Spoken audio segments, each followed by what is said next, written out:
Herkese salam. Bugün ilk podcast çəkilişimizdir və bu podkastda müzakirə edəcəyim şəxs uzman psixiatr Ceyran Əhmədovadır. Bugünkü mövzumuz autizm spektr pozuntusu haqqında olacaq və əsas onu da vurğulamaq istəyirəm ki, aprelin 2-si autizm maarifləndirmə günüdür. Biz istəyirik autizmli uşaqlar haqqında geniş məlumatlı olasınız və hər kəsin bildiyi məlumatlar deyil də, əsas alternativ və ya heç kəsin və ya çox az rastlaşdığımız hansı əlamətlər varsa, bununla bağlı geniş şəkildə müzakirə aparacağıq. Ceyran xanım, xoş gördük sizi. Xoş gördük. Mən istəyərdim ki, ilk ondan başlayaq. Autizmli uşaqların, yəni autizm spektr pozuntulu uşaqları əsas olaraq digər uşaqlardan fərqləndirən nələrdir? Bunu həm yüngül, həm ağır formasını əhatə edəcəyik. Çünki çox yüngül formaları var ki, valideynlər demək olar ki, bununla bağlı çox aşırı şəkildə məlumatsızdılar. Ümumi məlumat haqqında da demək olar hər kəs bilir autizmin əsas əlamətləri və s. Amma istəyərdim ki, siz həm yüngül, həm ağır forması haqqında bizlərə əsas məlumatı verəsiniz. Dəvətiniz üçün təşəkkür edirəm öncəliklə.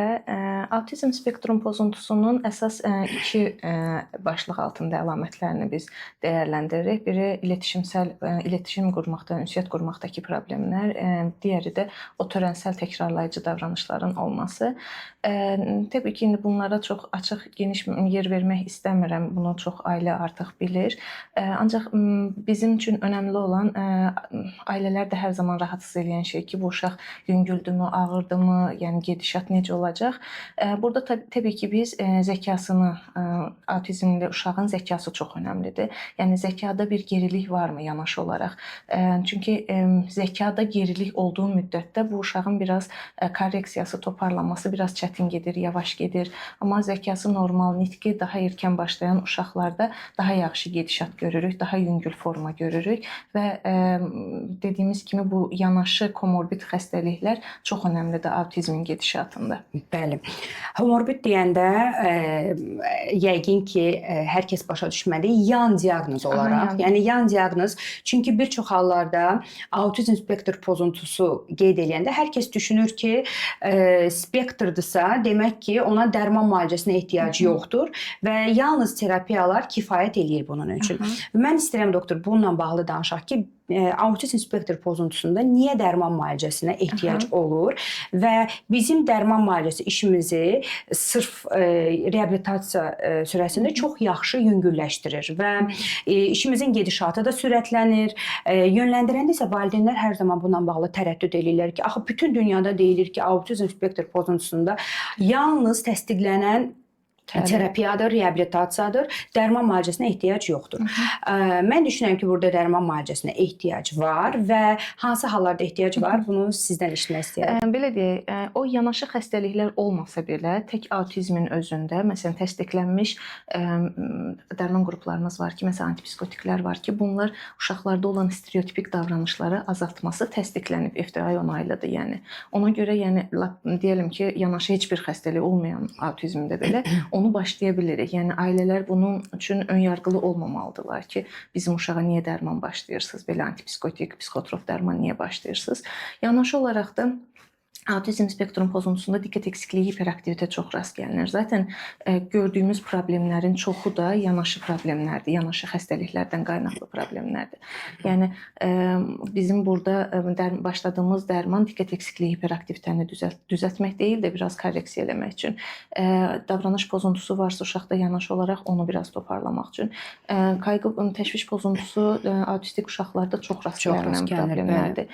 Bunu toparlamaq üçün biraz uşağı yanaşı xəstəlikləri toparlayıb autizmin daha yaxşı korreksiya olunmasına, daha yaxşı toparlanmasına gətirib çıxarırıq. Ona görə valideynlər önyarğılı olmadan, yəni psixiatra getməkdən qorxmasınlar. Yəni psixiatra getdik, bizim uşağımıza dərman başladı.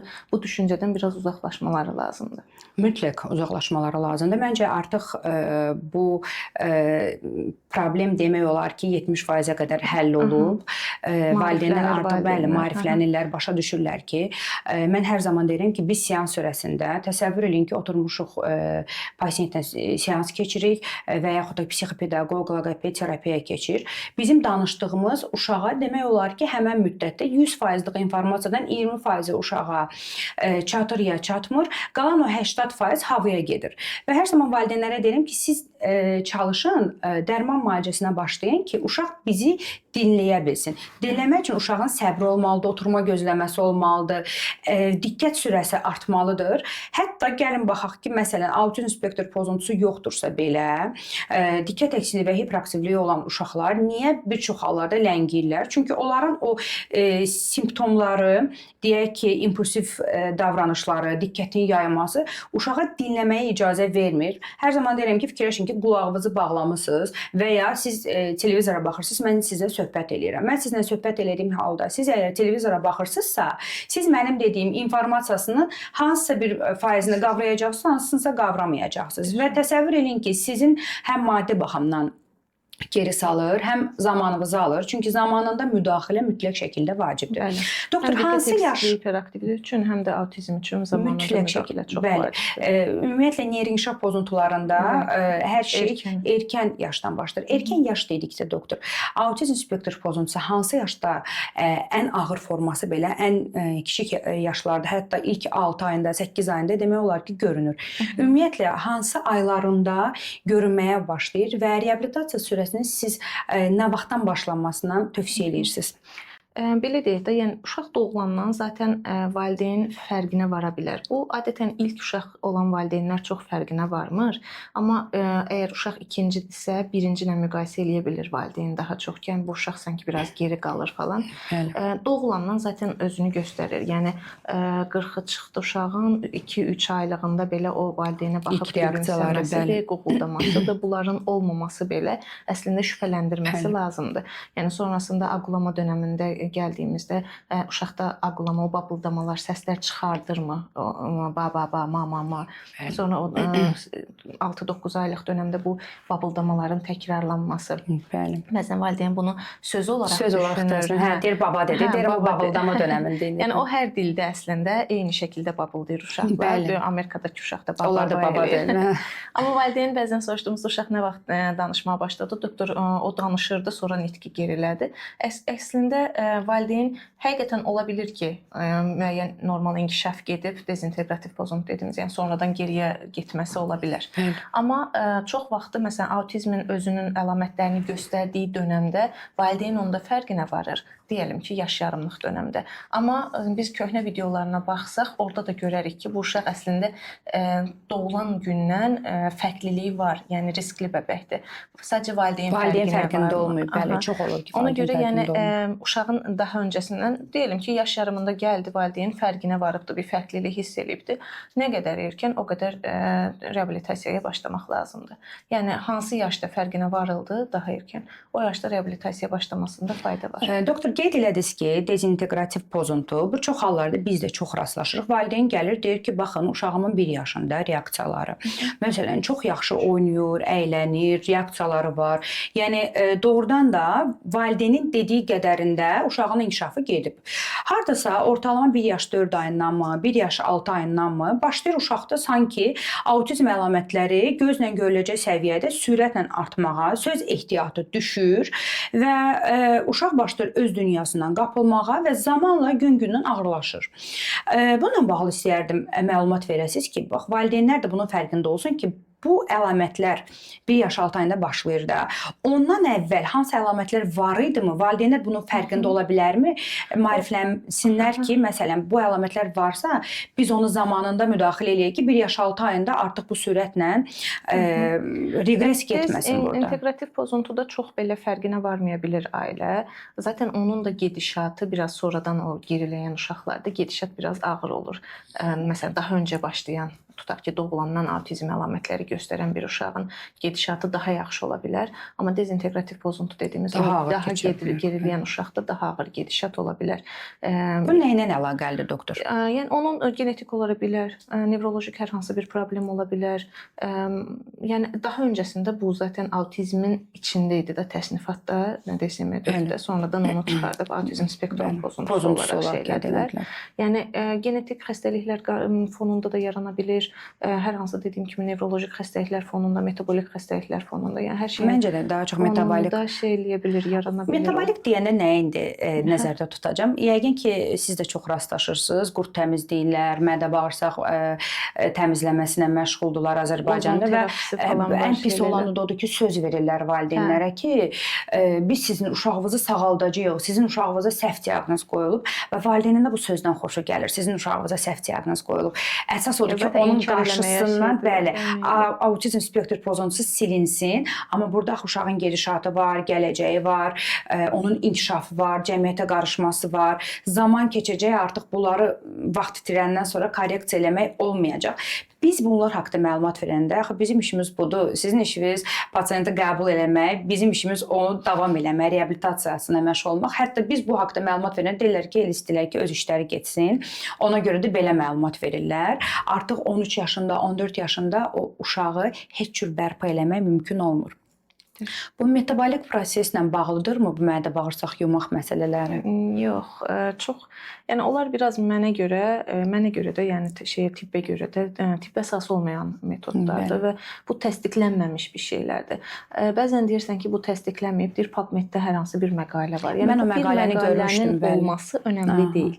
Bu biz də bu dəqiqə bir şeylər yazıb məqalə olaraq şeyə verə bilərik. Bu meta-analiz dediyimiz, yəni bir neçə məqalələr təsdiqlənməlidir hər kəs tərəfindən. Təsdiqlənib ki, məsələn bir neçə məqalə ilə tutaq ki, 60-70 məqalə tarandı və bu çoxunluq olaraq faydası var. Bunun göstərilməsi önəmlidir. Yoxsa PubMed-də hər hansı bir məqaləni çıxardırlar, əsas göstərirlər ki, bu məqalə var orada. Yəni bu önəmli deyil. Çünki bir araxı Türkiyədən də bizə gələn həkimlər var idi, indi ad çəkməyəcəm. Yəni Türkiyədə olmasa demək deyil ki, şarlatan deyil. Yox, elə bizim millət onu bilmir. Axı Türkiyədən gəlibsə, xaricdən gəlibsə, çünki mən Gollandiyadan bizə bir kitab göndərmişlər, onun içərisini oxudum. Orada qeyd olunurdu ki, autizm spektr pozuntulu uşaqların mədə-bağırsaq problemi olduğuna görə onların bəzi qidalarda sərhəd qoymaq lazımdır. Paketlənmiş qidalardır, ümumiyyətlə dəmir tərkibli qidalardır. Bunlardan və şirin tərkibli gluten, kazein dietada yazırlar. Bəli. Məncə də bu çünki mən özüm də bunu qoruyuram ki, çalışıram ki, gluten, kazeindən mənim övladlarım uzaq gəlsin. Glutendən deyil də, məsələn bir uşağın çölyak xəstəliyi yoxdursa, siliakidə Azərbaycanca səhv yadımda deyilsə, bu xəstəlik yoxdursa, çölyak dediyimiz şey nədir? Gluten enteropatiyası. Yəni bu gluteni aldığında bədən qəbul eləyə bilmir. Yəni bu da genetik olaraq təsdiqlənir bu diaqnozu.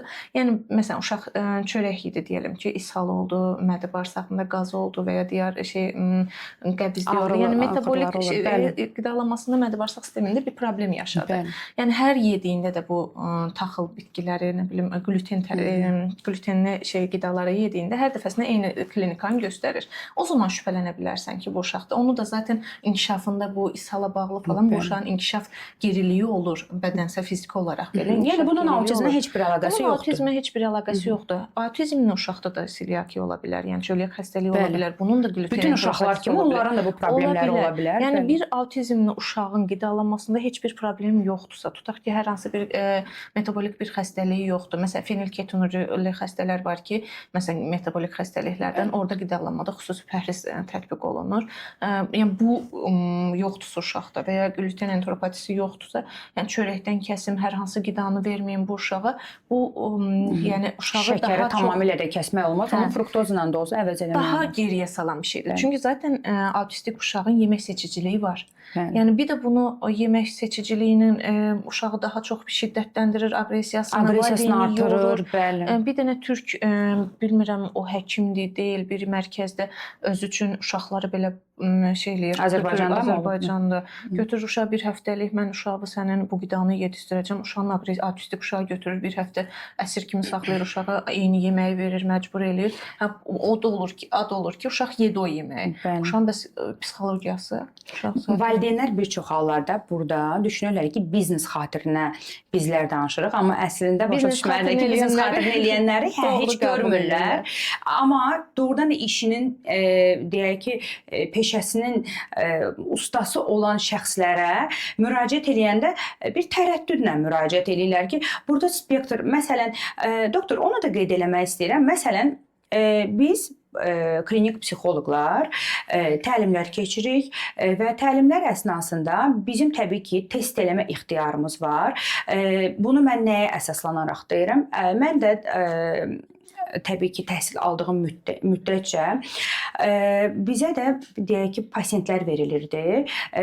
Qanuşkindadan Dövlət Xəstəxanasında ixtisaslaşmışam və hər gün bizə bir 5-6 pasient verirdilər. Təbii ki, mən sırf uşaq sahəsində təkmilləşmədiyimə görə, yəni sırf mənim sahəm ümumi klinik psixologiya olduğuna görə, orada bizə həm uşaq, həm yetkin, hər kəs verirdilər yoxlamadan ötürü və Rubinšteynin əsas istifadə olunan bütün demək olar ki, testlərindən keçirdirdik və Luşer testləri eləyirdik və digər şkalalarla intervyu şəklində testlər edirdik və daha sonrasında bütün məlumatları ötürürdük psixiatra. Son olaraq psixiatr diaqnozu təsdiqləyirdi və diaqnozu təsdiqləyəndən sonra isə təkrardan psixoloji seanslara yönləndirmə ehtiyacı var idisə yönləndirirdi. Ehtiyac yox idisə dərman müalicəsi ilə yekunlaşdırırdı və yaxud özü davam edirdi.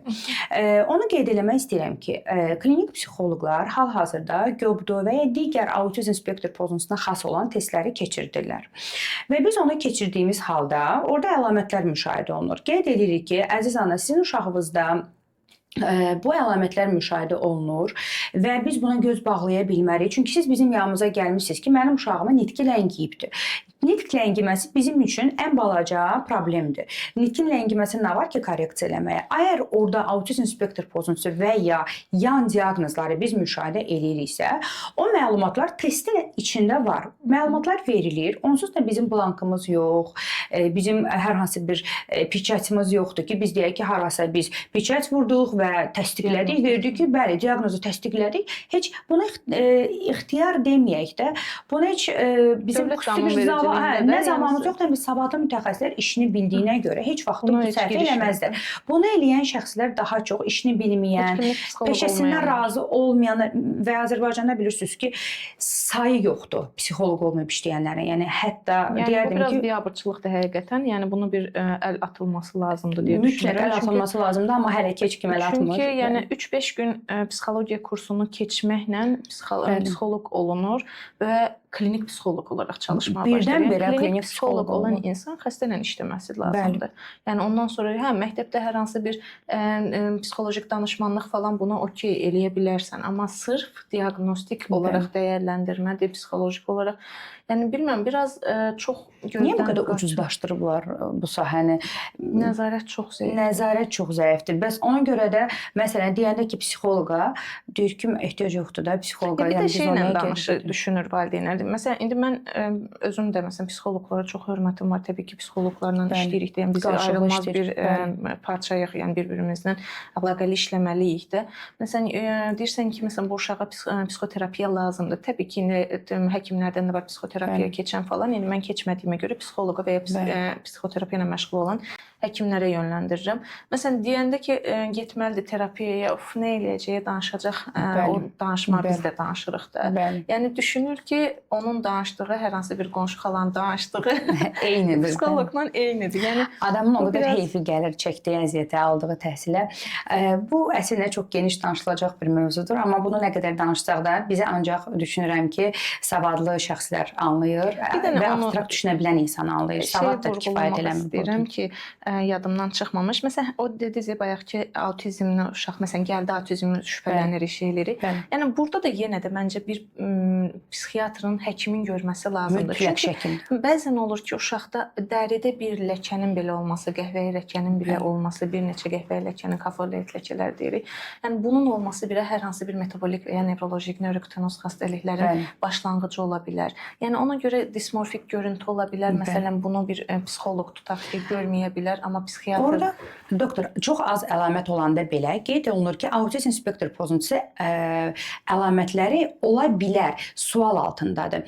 Və onu onsuz da biz valideynə demirik ki, sizin uşağınız autizm spektr pozuntusudur və mən diaqnozu qoyuram, heç ehtiyac yoxdur sizin psixiatra getməyinizə. Hətta deyərdim ki, bəlkə də Azərbaycanda ilk bu işi, yəni onlarla qarşılıqlı işi görməyə başlayan və bundan hətta yəni qürur duyuram ki, zamanında çox düzgün şəkildə hər zaman yanaşmışam. Baxıram, tək sizinlə yox, yəni digər psixiatrlarımızla da mən o qarşılıqla mütləq şəkildə işləmişəm hər zaman. İşləməliyik də. Mütləq şəkildə biz bir-birimizdən asılıyıq. Yəni bəzən elə olur ki, biz psixiatrlara çata bilmirik. Yəni görürük ki, məsələn, məlumatı bölüşmək istəyirik, amma onlar düşünür ki, biz qoyduq diaqnozu, gedin işinizi görün də. Yəni sizin işiniz reabilitasiyadır, amma mən deyərdim ki, işin də elə əsas qismi də buradan başlayır ki, bir rəngi digərindən tez öyrədəndə və yaxud da ki, bir fiquru digəri kimi öyrətməyəndə aralıqda ayırd etməni və ya qruplaşmanı öyrətmədiyi birbaşa adlandırmaya keçəndə belə uşaqda mənə görə ləngimə başlayır. Artıq o birincili ləngimə sırf öyrənmədə qeyd edirəm ki, sanki uşağa artıq heç nə öyrətmək olmur. Artıq beyin bağlandı və nə qədər istəyirsən öyrətmək, görürsən ki, uşaq bunu qavramır. Doktor, bunu da qeyd eləmək istəyirəm. Məsələn, bu yaxınlarda bizə bir pasient müraciət elədi. 4 yaşı vardı uşağın. Qardaşı da autizm idi, uşağın özü də. Qardaşı çox ağır forma idi. Amma bu uşaq ortalama çox da ağır forma deyildi. Nitqi var idi. Sadəcə çox bəsit, rabitəsiz, mexaniki bir nitq idi. Harda nə gəldi, necə gəldi danışırdı. Bəzən valideynlər bunu qeyd edir. Axı bu nitqdir də uşaqda. Amma bizə görə burada kommunikasiya yoxdursa heç biz onu dəyərləndirmirik. Testdə belə dəyərləndirmirik. Və bizdə psixiatrın biri qeyd eləyir ki, sizin uşağınıza reabilitasiya ehtiyac yoxdur. Sadəcə bağçaya qoysanız bu uşağın nitqi də, inkişafı da düzələcək. Baxın, indi psixoloqların səhv eləməsindən danışdıq. Psixiatrlar səhv edə bilmirmi? Və yaxud da heç rastlaşmırsınızmı ki, psixiatrlar səhv diaqnoz qoyurlar? Da səhv eləyir təbii ki, yəni biz də insanıq. Yəni bir də bilərəkdən də səhv eləyənlər var da. Yəni məsələn, təlimi qəbul eləməyib, təlim nədir deyib, məsələn, daha çox biraz bu şeyləri daha çox biraz Sovet dövründən gələn psixiatrlar. Bir psixiatr bu sözü necə deyə bilər? Daşqalaq eləyəcəklər mən, amma daha çox sanki şey Sovetdən qalan həkim də deyildi. Yox, uzman idi. Bəli, müraciət edir. Bəli, bunu deyən, bu heç gözləmədiyim halda ki təkrardan soruşdum ki, həmin həkimmi dedi sizə? Dedi ki, bəli. Dedi ki, bəzən də valideynlərdə, məsələn, keçən dəfə mənim bir pasiyentim başqa bir mərkəzin rəhbəri mənə yazdı ki, doktor, siz niyə bu uşağa demirsiniz ki, getmə reabilitasiyaya? Dedim, mən heç bir uşağının reabilitasiyasını yarımçıq saxlamıram. Hələ adətən də şey eləyirəm də ki, reabilitasiyada diaqnostik orada dəyərləndirilsin. Uşaq orada daha çox görülür axı uşaq. Yəni mən 15-20 dəqiqə maksimum yarım saat görürəm uşağı. Yəni bəzən elə valideynlərin yanlış şeyləri olur. Məlumat ötürmələri olur. Bilmirəm, bəlkə özlərinə sərf edir ki, maddi olaraq, ya bilmirəm, yalandan beyinlərini mi rahatlatmağa çalışırlar. Bəzən belə yanlış. Ona görə mən artıq not verdiyim şey reseptorun altına yazıb verirəm. Ora artıq yazıram ki, təlimə davam. Çünki bəzən gedib yanlış məlumat verə bilirlər. Çünki həqiqətən də qarşıma çıxdı. O qədər belə özümü pis hiss elədim ki, yəni mən heç bir uşağın təlimini yarımçıq saxlamıram. Çünki bu uşağın, məsələn, sırağa gün bir mərkəzdən uşağım gəlmişdi. 3 ay öncə görmüşəm, oyarın eksikliyi olaraq düşünmüşdük. Göndərdim reabilitasiyaya. Gəldi, hal-hazırda gördüyüm mənim üçün sadəcə nitq ləngiməsidir uşaqda. Və mən düşündüm ki, 3 ay bir bağçanı tam günə keçirsinlər, toparlanmazsa təkrar təlimə başlasın. Amma dedim, yenə də rəhbərlə, xanımla danışın, ona da not yazdım ki, sizin məsləhətinizlə də ki, saxlamaq olarmı, olmazmı? Sonra xanımın özlə danışdığımda dedi ki, yox Ceyran xanım, hələ çox tezdir reabilitasiyanı saxlamaq, bir müddət daha bu uşağın toparlanmasına ehtiyac var. Çünki məndən çox o görür də uşağı, yəni o daha düzgün yanaşmanla, biraz mənəm deməkdən uzaq durmaq lazımdır. Çünki biz burada uşağın həyatıyla oynayırıq. Bəzən də düşünür ki, valideynlər, yəni necə həkimdir ki, tutaq ki, özü fikir bildirə bilmir ki, bu uşağın təlimi olmaz, məsələn, getsin şeyə. Yəni bu doktor, məsələn, stomatoloqun işi texnikdən keçir də, düzdürmü? Onlar nə yaxşı bir yerdə işləyə bilirlər. Bax, çox qəribədir ki, yox, məsələn, mənim qardaşım stomatoloqdur. Baxıram, onlar o qədər səliqəli şəkildə işləyə bilirlər də bir-biri ilə. Çox qəribədir ki, Azərbaycanda bu dava psixiatrlarla psixoloqların arasında başlayıb və hər iki tərəfdə də bir-birinə qarşı qəribə bir qalxan saxlayıb ki, hər an müharibəyə hazırmış kimi də bir-biri ilə. Heç kim düşünmür ki, məsələn, bizim işimiz qarşılıqlıdır. Məsələn, indi mən sizə və siz bizə pasiyent yönləndirəndə güvəndiyimiz insanlara yönləndiririk. Təbii ki, heç bir iş qarşılığında mən heç bir həkimlə heç vaxt işləməmişəm. bu günə kimi və düşünürəm də ki, bu bir biznesdir və bunu etmək də çox yanlış bir şeydir. Amma onu qeyd edeyim ki, məsələn, bir psixiatr, bir psixoloqla qarşılıqlı şəkildə konsilium eləyib işləsə, iş gedişatı hər zaman daha müsbətə doğru olacaq. Valideynin də bizə qarşı güvəni çox yaxşı formalaşacaq. Amma burada ego, mən dedim, sən mənə qulaq as, mən yönəltdim, sən mən dediyimi elə olduğu halda hər kəsin də bir şəxsiyyəti var da. Təbii ki, peşədən əlavə insanın bir statusu var. Statusda bunların hər biri ilə bir yerdə formalaşır. Təbii ki, heç bir mütəxəssisin də bu xoşuna gəlmir ki, ona əmr verilsin və yaxud da göstəriş verilsin. Doktor, oyaran eksikliyindən danışdınız bayaqlarım. Bəzən autizm spektr pozuntusuna reaktiv bağlama ilə səhv salırıq. Bunu mütəxəssislər də səhv salır. Valideynlər üçün məncə lap çətindir bunu ayırd etmək. Bəzən də reklamlarda məsələn mərkəz özünü reklam eləyir. Baxın, autizmə müalicə elədik. Bəli, sağaltdıq. Sağaltdıq, bəli. Bunu deyəndə də xoşlarına gəlmir. Məsələn, mən deyəndə ki, biz sağaltmırıq, deyir ki, başqa yerdə sağaldırlar.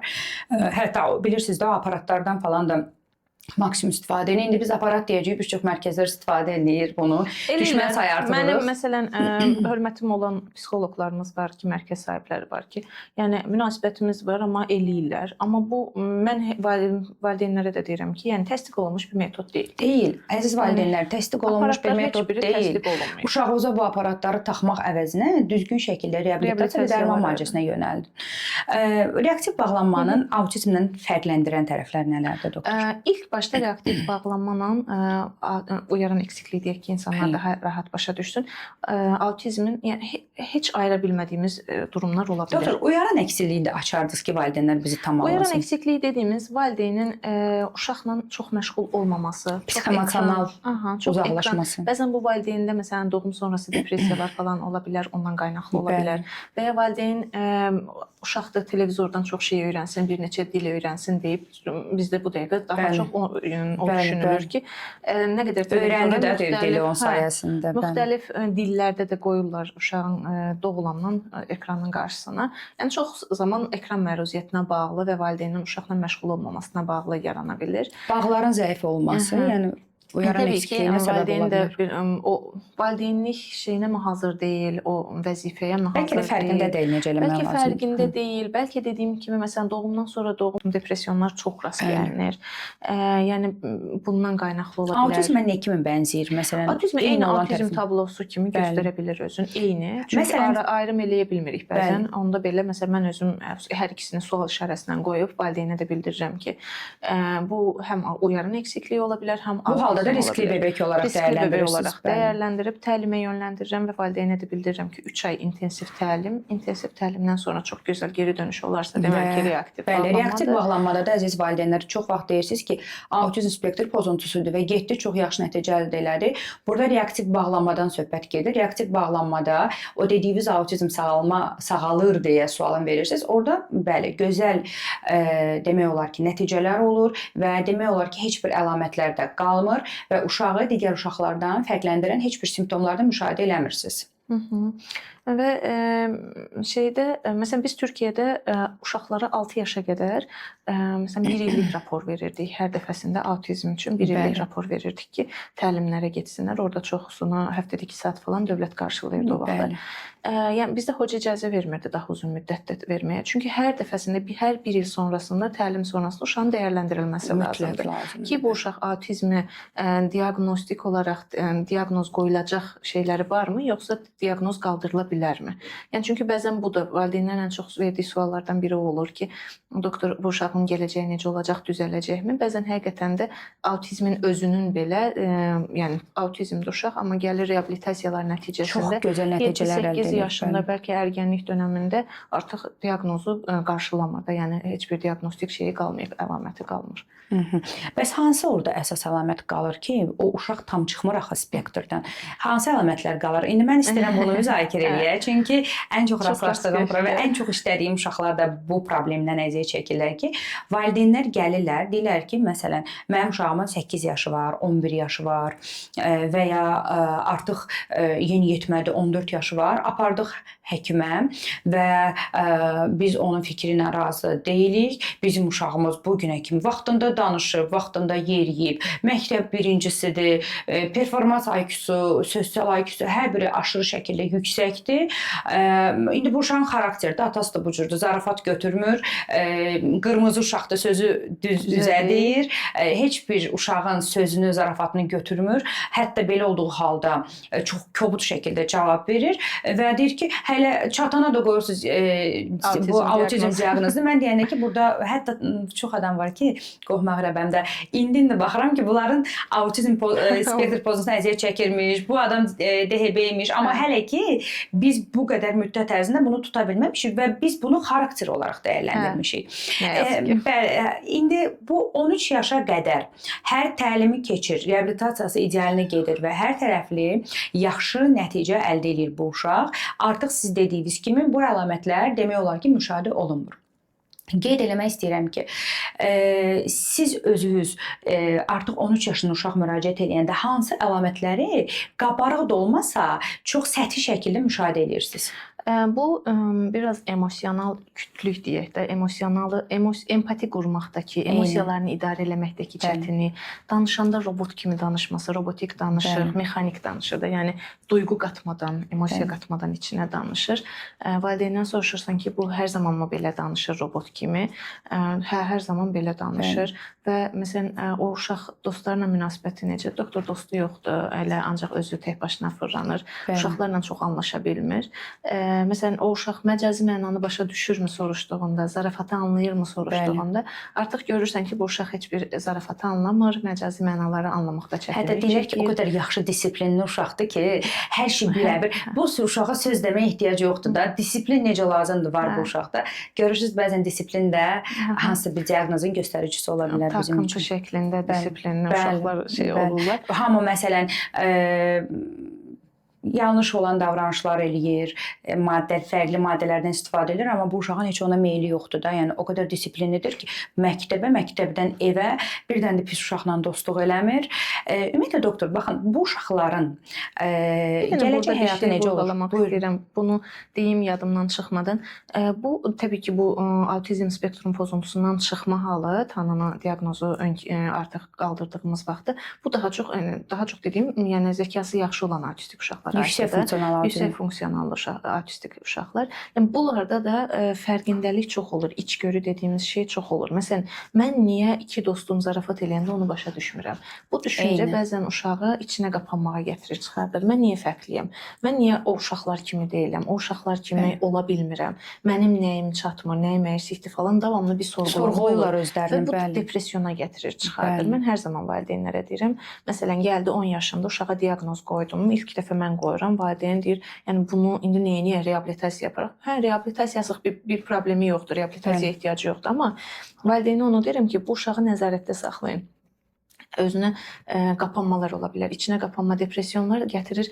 40% autistik uşaqlarda intihar düşüncələri, intihar girişimləri olur. Yəni bunun üçün valideynin üstünə düşməsi lazımdır ki, yəni görsə ki, uşağı, autistik uşağı içinə qapanıb, depressivdir. Yəni o zaman mütəxəssisdən yardım almasında fayda var. Bir də yeniyetməlik dönəmində onlar bullyinqa məruz qalırlar. Çünki hər kəs kimi bəzən olmadığı halda zarafat anlayışı. Doktor, baxın, burada mən onu vurğulamaq istəyirəm ki, bir çox hallarda kim ki 13 yaşında, 12 yaşında müraciət eləyir, baxıram ki, söz ehtiyatı qaydasındadır, fikrini ifadə eləyir. Keçən dəfə bir pasient müraciət eləyib, məsələn, baxıram Adolf Hitlerin həyatını mənə A-dan Z-yə danışır. Və valideyn deyir ki, bu uşağa nitqi var. rabitəsi var, Niyə siz zəkası buna var. otizm deyirsiniz? Siz deyirsiniz ki, deyirəm ki, məsələn, bu uşaq mənlə söhbət elədiyi müddətdə Legodan başqa, ancaq Legodan danışırlar, Lego yığmaqdan danışırlar. Bəli, digər mövzulardan danışa bilərlər, amma orada onların rabitəsi o qədər qısadır ki, deyir elə bu dəqiqə qutarım, yəni yola verir, yayınım, gedim yenə də öz Legolarımın içərisinə və ya görürsünüz ki, bir mövzuda mexanika ilə bağlı, ümumiyyətlə meyillidirlər sanki bu IT sahəsinə də. IT ilə bağlı saatlarla danışa bilərlər və ya bayaq qeyd elədim ki, hansısa bir şəxsi özlərinə ikon seçirlər, bilməm özləri üçün necəsə bu fiqura çevirirlər və onun həyatını sıfırdan araşdırırlar və o haqqda geniş danışır. Biz demirik ki, orada zəkada problem var. Var zəkada. Mənə görə performans zəkalarında problem var ki, onlar bəzən hansısa bir çətinliyin içərisində o beyin fırtınası da, orada artıq o beyin fırtınasında problem yaşayırlar. Bayaq qeyd elədiyiniz kimi, məsələn, bir mövzuda danışır, saatlarla danışır, amma gəl lazımdır bir mövzuda, orada artıq başlayır sorğulamağa, amma o sorğuladığının da cavabını tapa bilmir. Çox yüngül əlamətlərlə doğulan uşaqların anaları şanslıdır ki, kiçik müdaxilə, biraz reabilitasiya və s. bunu toparlanırlar. Eyni zamanda 11, 12, 13 yaşlarında görəndə ki, uşaqda autizm spektr pozuntusu əlamətləri var, artıq orada zarafat anlayışı, məcazi məna və s. bunları anlamırsa, çox kobudursa, dost edinə bilmirsə və s. mən hər zaman valideynlərə deyirəm ki, burada sizin müdaxilədən əlavə psixoterapiya lazımdır. Nə üçün? Mühakimə üzərində işləmək, səbəb-nəticə üzərində işləmək və ümumilikdə bu uşaqların planlama problemi olur. Planlama üzərində işləmək və ən əsas da mühakimə işləndikcə bu uşaqlar ideal nəticə verirlər. Yəni mən özüm öz təcrübəmdə çox müşahidə eləmişəm. Hal-hazırda o cür uşaqlarım da var ki, heç kim onlara autizm spektr pozuntusu diaqnozu qoya bilmir. Hətta onlar artıq mərkəzdə elə zarafatlar eləyirlər. Zarafat hətta aşırırlar. Bəzən onların ki, sərhədi yoxdur da. Gedir məktəbdə də bir də gözə elə zarafat eləyir. Deyirəm ki, qaş düzəltdiyim yerdə vurub göz çıxartmışam. Çünki bu uşaq artıq hiss olunmur ki, çünki yan diaqnozda DHB var. Bir diqqət eksikliyi olduğu halda da biraz o daha impulsiv şəkildə və valideynlər deyir ki, Roza xanım gəlirdi sizə məsələn zarafat anlayışı falan yoxdur. İndi məktəbdə dayanmır, ona sataşır, buna sataşır. Məktəbin müəllimi şikayət eləyir, orqanizator şikayət eləyir ki, bizim ziyada da başlayıb zarafat. Zarafatdan, hə. Əslində bu yaxşıdır. Bu biraz gizlədir, maskalayırıq da diaqnozu deyərik ki, yəni bu uşaqların da dost edinməsinə demək olar ki, səbəb olur. Zarafat anlayışının falan artması. Yəni düşünməyin ki, 11, 12 yaş, 13 yaşlarında əgər bunu müşahidə edirsinizsə, artıq biz heç nə eləyə bilmirik. Həyatın sonudur. Yox, burada da nəticə əldə edə Nahid bilərsiniz. Hocanın araşdırmasında, kitabında bildirir ki, məsələn, autizm diaqnozunu çıxan insanların belə 90%-ində yanaşı başqa bir psixiatrik problem var. Mütləq şəkildə var. Bəli. Ona görə o çıxdı deyə belə bir şey yoxdur. sonlanmır. Bəli. Çıxdı deyə belə bir şey yoxdur, amma digər uşaqlardan da fərqlənməyəcəklər. Sizin o cəmiyyətdə də bu qədər o valideynləri incitməyəcək. Doktor, əsas məsələ yekunlaşdıraq. Bağça və məktəb müəllimlərinə. Çünki onlar daha çox bu uşaqlarla vaxt keçirdirlər. İndi uşaqların çoxusu 9-dan 6 ay kimi bağça və məktəbdə olduqları üçün müəllimlər valideyndən çox görürlər və müşahidə edirlər. Amma bu halda heç bir müdaxilə eləmirlər. Nə deyərdiniz? Ümumiyyətlə bu uşaqları hansı halda psixiatra göndərməlidirlər? Kiçik əlamətlər gördüyü halda belə, sırf autizm olmasa da, çağırış eləyək ki, müəllimlərin bir çoxusu, mən çox bəyənirəm düzgün yanaşmalarını ki, onlar doğrudan da bizə çox düzgün şəkildə yanaşaraq pasientləri yönləndirmə edirlər ki, məsələn, burada problem görürük, burada problem görürük, ya valideynlər deyirlər ki, mütləq psixoloq aparın. Əlavə olaraq valideynin görmədiyi tərəfləri həkim, məktəbdə müəllimlər görür və müəllimlər psixoloqlara, psixiatrlara hansı halda uşağı yönləndirməlidirlər? Təbii ki, bizim mən düşünürəm ki, məktəblərimizdə müəllimlərimiz və bağça müəllimlərimiz, indi bağçada daha çox bu dəqiqə müəllimlər maariflənmiş olur sanki. Bəli. Amma məktəb müəllimlərimizin maariflənməsinə ehtiyac var məncə. Yəni bu təbii ki, hər müəllimə aid deyil, amma çox müəllimlərimiz adi uşaq diqqət eksikliyi hiperaktivite olsun, qalxır sinifdə gəzir, bunu damğalayır, tərbiyəsiz, nadinc, dərsdən çıxardır, məktəbdən qovurlar. Yəni bu Çox olur qovurlar və heç də buna razı deyiləm. Yəni bunu belə şeylərdənsə bunu məsələn Türkiyədə müəllim yazıb göndərir ki, bu uşağın psixiatr ehtiyacı var. Yəni Azərbaycanda biraz məktəbdən gələn çox azdır.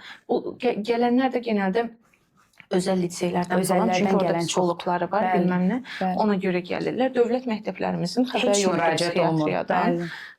Yəni həqiqətən mən düşünürəm ki, müəllimlərimizin öncəliklə maariflənməsi lazımdır və həqiqətən bir gerilik gördüklərində, bir davranışsal bir problem gördüklərində göndərsinlər psixoloqa. Dərs oxuya bilmirsə uşaq, hərfləri qarışdırırsa, ona savadsızsan, kütsən, öyrənə bilmirsən, o qədər uşağa deyirlər ki, sən gerizekalısan və uşaq həqiqətən də düşünür ki, diqqət eksikliyi hiperaktivitəli uşaq belə düşünür ki, görürsən həqiqətən, onda yəqin mən həqiqətən zəka geriliyim var. Hətta deyirlər onu ki, mənim elə bir biraz ləngiman var və çünki o qədər yanında müəllim deyir ki, yəni o bilmir, o zəkası geridir. Uşağın şəmasını oturtdurublar ki, sən heç nəsən də bir sözlə. Yəni ona görə müəllimlərimizin məncə maariflənməsi lazımdır, nə qədər səslənsə də.